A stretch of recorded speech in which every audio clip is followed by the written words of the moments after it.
There's a whole bunch of Deadpool cameos from previous Fox characters. Let's talk about it right now.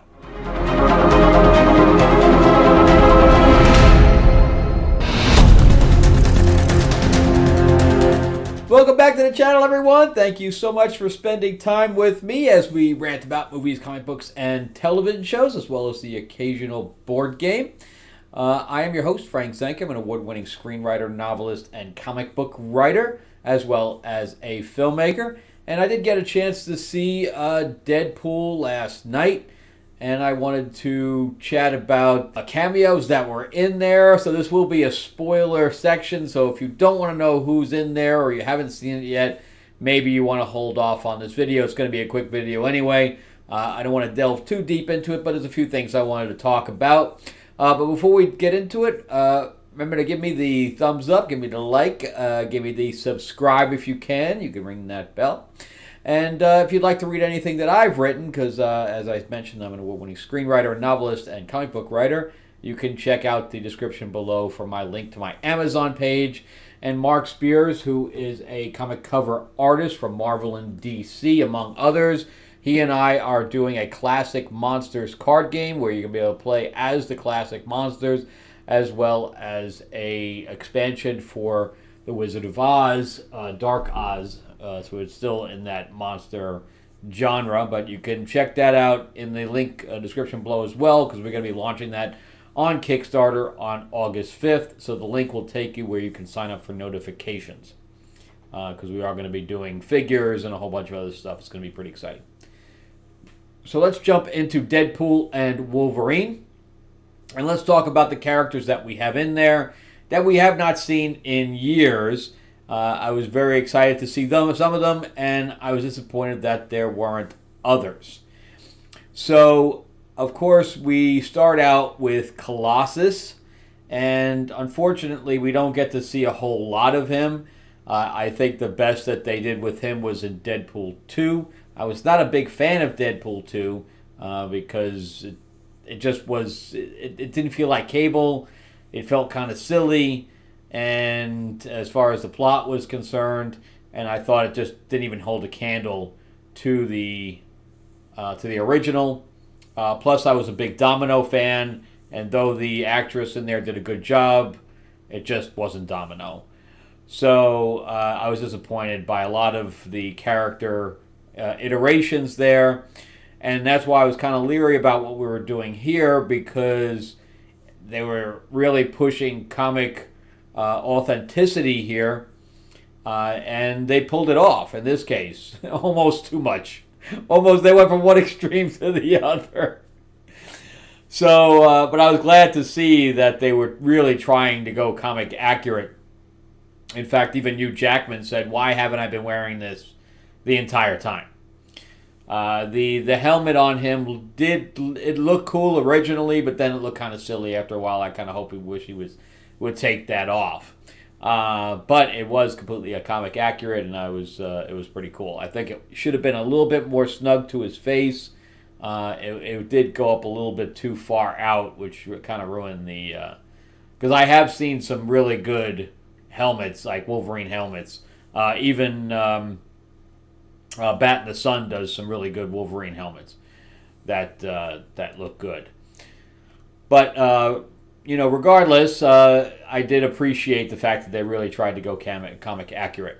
But then we got Channing Tatum, because he had never played the character, but it was rumored that he was going to be playing Gambit in a Fox movie that never happened. And of course, he wasn't the one that played him in X-Men Origins. I do like that guy, but I don't think that guy was Gambit either. I really think they should have taken an unknown.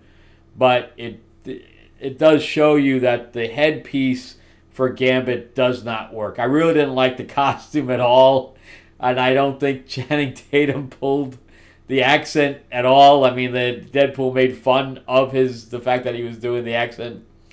But I didn't like the headpiece. I thought that the chest plate was a little bit too far out, and even the metal legs didn't really work. The coat, I thought the coat looked good. I think they could have done something else with the leg pieces And I think that the chest plate didn't have to be armor. I think they could have done something else with it.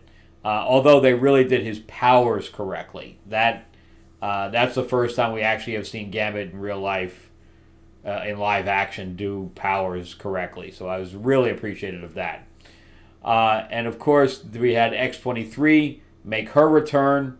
She looked great. I thought she acted a lot better here than she did in any moment of The Acolyte.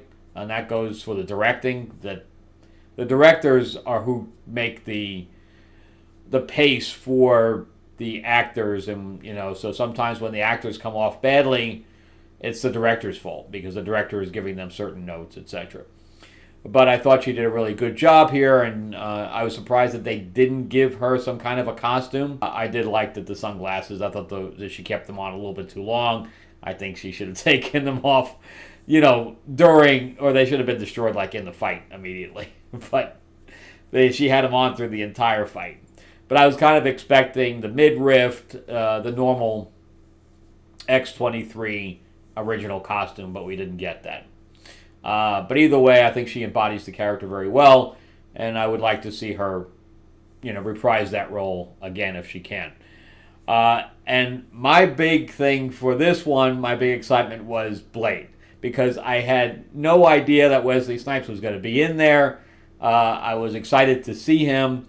And I still have no idea why they recast him with Mahershala Ali anyway. Because Snipes, even though he's like 60 years old, still looks great. He still looks amazing. He can play the part easy. And I think everybody is on board with him reprising that role.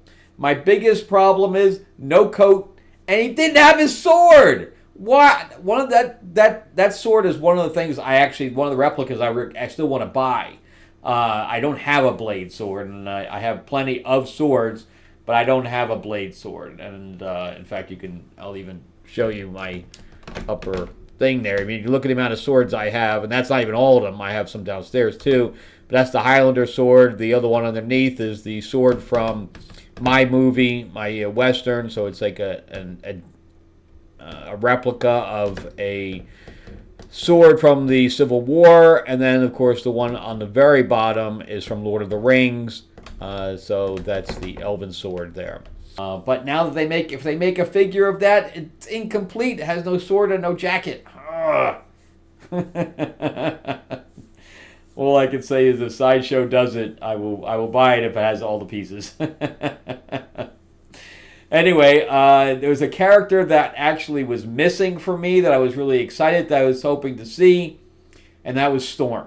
I was so excited to maybe possibly see a comic-accurate version of Storm, because up to today, we still have never seen one.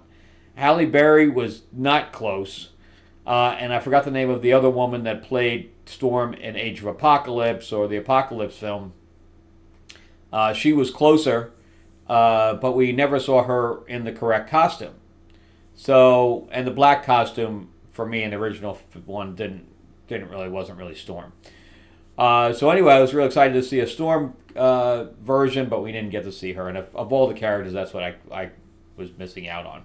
And then we had Jennifer Garner return as Electra after 20 years. I don't know how many years ago was Electra. It was a long time ago. The movie was not very good. It was not comic accurate in the least. She still looks great. She still could fight. She's still a good Electra, but I was hoping for a little bit more comic accurate with her as well. She didn't even change her costume for the most part from the original movie.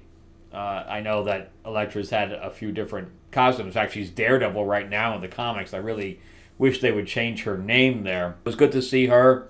I don't know if we're ever really going to get another Electra thing. Of course, she was in the Netflix series, and it was okay. I don't think we really got a good Electra yet either. And of course, we also had Lady Deadpool, that was Blake Lively, which is, of course, the Ryan Reynolds' wife. She looked great. In fact, I've seen a lot of pictures show up of Deadpool and Lady Deadpool standing next to each other, walking, or they replaced Logan with her.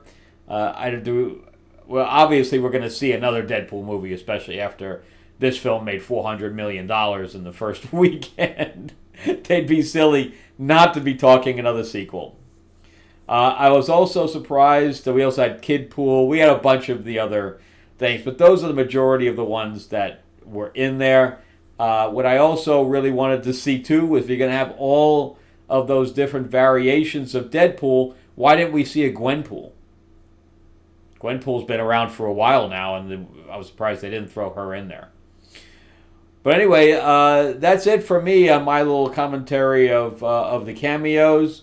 Which ones would you have wanted to see? That was the other thing too, is that Logan had this whole soliloquy that he was saying about what he failed. He didn't go in to have the hunters, the mutant hunters. I'm surprised mutant hunters would have lived to kill anyone anyway. They should have said Sentinels or whatever else. I would have bought that a little bit more.